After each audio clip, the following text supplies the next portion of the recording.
Administrative block కు పంపించండి. ఆ లోపల ఏం జరుగుతోందో సీసీటీవీ ఫుటేజ్ ప్రజల ముందు ఉంచండి. AP 16Z0363 వాహనం అక్కడికి వచ్చిందా లేదా, దానిలోంచి ఏం అన్లోడ్ చేశారు? అట్టపెట్టెల నిండా కరెన్సీని అన్లోడ్ చేశారు. ఇప్పుడు right now at this moment ఆ కరెన్సీని లెక్క పెడతా ఉన్నారు. ఇవాళ ఇమ్మీడియట్ గా ఈ మూమెంట్ వెళ్ళాలి అక్కడికి.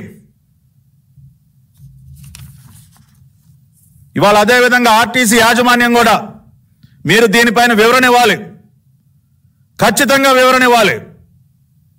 వాళ్ళేమో దీన్ని ప్యాంట్రీ అంటూ ఉన్నారు, మీరేమో కట్టలు పెట్టెలు కరెన్సీ కట్టలు తీసుకొస్తా ఉంది ఆ బండి మీ దగ్గరికి.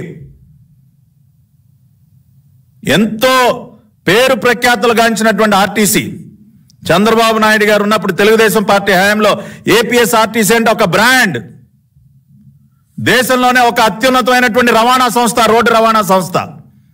వారు నిర్వహించినటువంటి బస్సులు కానీ సర్వీసెస్ కానీ ఎంత గొప్పగా ఉండేవాడు, ఎంత పేరండి.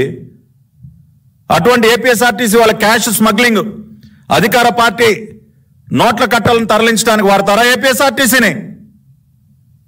బయట చెక్ పోస్టుల దగ్గర ఒక 50,000 1,00,000 రూపాయలు కష్టపడి సంపాదించుకున్న సొమ్ము ఏదన్నా ఒక ఫ్యామిలీ తీసుకెళ్తుంటేనే దాన్ని పెద్ద అడవాడు చేస్తారు.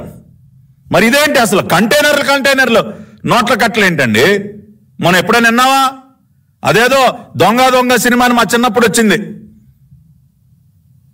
మణిరత్నం గారు ఎవరో తీశారు దొంగ అని. దానిలో నాకు ఆ సీన్ గుర్తొస్తా ఉంది.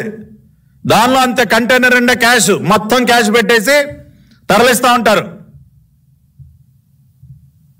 ఇవాళ దొంగలందరికీ మించినటువంటి గజ దొంగ కదా 420 కదా ఈ రాష్ట్ర ముఖ్యమంత్రి. ఇంకో సినిమా తీయాలి. కంటైనర్ల నిండా క్యాష్ అంటే అసలు ఎక్కడికి పోతా ఉన్నామండి మనం. కాబట్టి అసలు వాస్తవం అదండి. ఈ కంటైనర్ దేనికి వెళ్ళింది?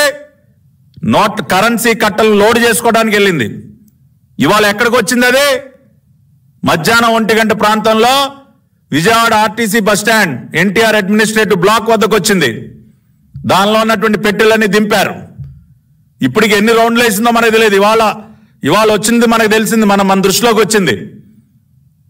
ఇంకా ఎన్ని రోజుల నుంచి జరుగుతూ ఉంది. ఇప్పుడు ఎన్ని నోట్ల కట్టలను తరలించారు. పోలీస్ అనే స్టిక్కర్ మళ్ళీ పైన, ఆర్టీసీ బండి పోలీస్ స్టిక్కరు. ఇంత దుర్మార్గమా?